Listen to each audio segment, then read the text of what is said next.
It's an endless cycle. It's like the little squirrels. Yeah. Just going. Yeah, And I'm really crazy now, but I don't know how to stop. And they're not going anywhere, just They're in not circles. going anywhere. So take the time to sit down and start undoing your knot. Healing takes time, whether it's a sound healing that we talked about on another video, or money consciousness that we're talking about here. Whatever the topic is, if it's a physical illness, a mental illness, it doesn't happen overnight. It's this gradual thing that's natural, and that's really important that healing have a natural slant. It's not pushing past your level or ability. I've seen people come back, want to heal from a physical injury, and they're pushing themselves past the pain point. They're pushing themselves past what the medical people have recommended because they're in such a hurry to get back to what they considered whole or normal. But they're actually harming themselves. You're pushing the body, but have you emotionally dealt with what happened to you? Do you have those issues healed? How are you doing spiritually? How are you doing with your guilt or your blame? All of these things, when you do healing, they're healing at the same time.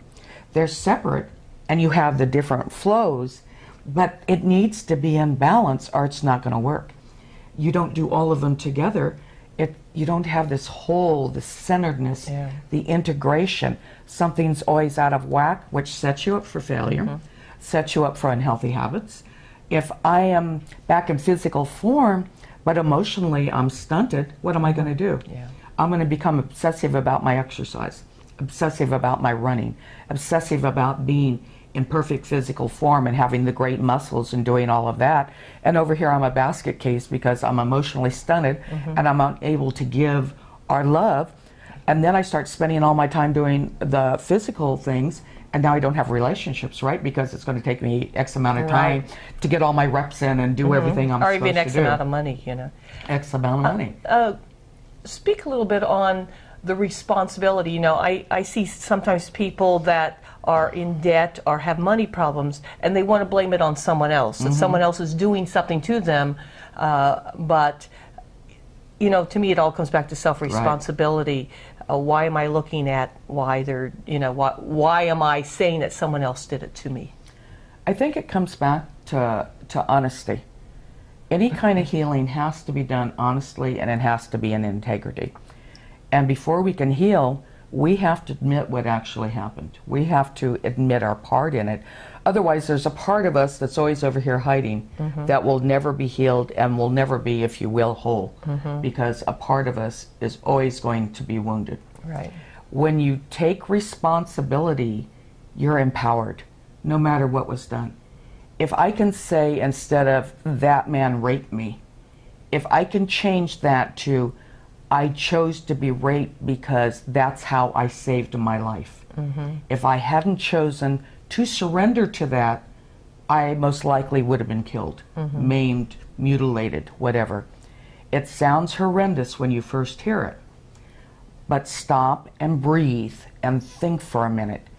If that person did it, they have power over me. It's the same with money. If the credit card company did it to me, the bank did it to me, they own me. They have power, and I can't change what's going on because I'm stuck in the victim mode, and my perpetrator owns me. Which then means that we're not owning up to owning ourselves. Right. And owning our own power. We're giving it away because whether from prior programming or whether we don't want to take, we're scared to take that power back because we would have to live by the decisions we make. So sometimes, no matter how horrendous, it's easier. We understand the pattern of giving ourselves away. Right. And we do that in just about everything. We're brought up where there's maybe a religious authority, there are the teacher authorities, the parent authority, any adult authority, you're supposed to mind adults. And then we're asked to all of a sudden become empowered and take responsibility when we've been trained another way.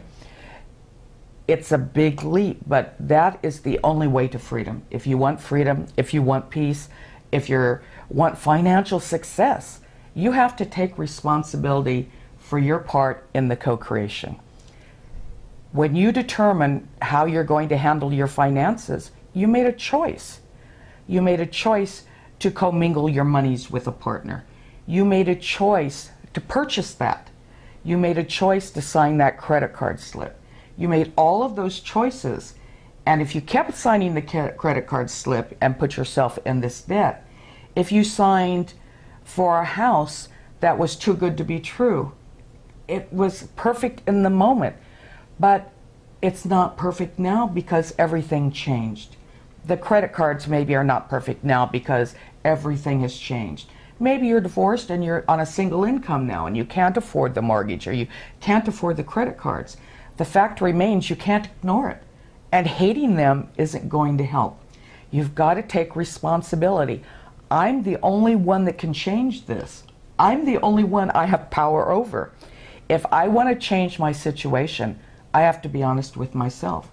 I made the bad decisions, or I made decisions that I thought were good in the moment but aren't so good now. Yeah. So I have to make a new decision. So my new decision becomes working with the consciousness of the bank. I can't change the bank. The bank has free will. It's going to be what it wants to be. But I have power over how I interact with that bank, what I do with it. If I don't think that bank is fair or has been good to me, I have the choice to go to another bank. And maybe that's what I need to do. Maybe I need to shop as opposed to our parents who stayed for 50 or 60 years at the same bank. Right. If the bank I feel is no longer being loyal or supporting me like I felt it did with my parents, and it's a different time and it's a different way and a different profit motive, maybe I need to find a savings and loans or a different bank or do it differently. The same with my credit card companies. I applied for that credit card. Yes, it's usurious rates. Yes, it's outrageous. Yes, the things are there that I'm not happy with. But it met my needs at the time. My needs have changed. I need to change. It's still my decision. It's my power.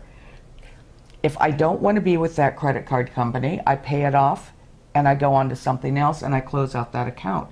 Or I can call them and ask for help. I can reach out, and in my connection with my consciousness of now no longer having hate or rage, but recognizing the consciousness of the bank as a spiritual entity, I'm going to connect with that part of the bank or the credit card company in my negotiations with them. And you get nice people on the phone. You get people that tell you ways to work with you. You get people that look at the dates and help you with it. It's a whole different dynamic now. It's not the anger and the bad notes on your account because I've changed. Yeah. I took my power back. I changed how I was going to perceive my partner here, my financial partner. I changed how my actions, how I treated them. I started treating the people I spoke with as a friend. I started being respectful. I started saying, thank you for your help. I appreciate what you did for me today. Mm-hmm. You solved what I needed. It changed the whole dynamic of what was going on. If I stay a victim, nothing's going to change. I'm going to be bankrupt and homeless because I've given them the power, and the institutions have the power to do that. Do I want that to happen? Hell no. So excuse me, but no, I don't want that.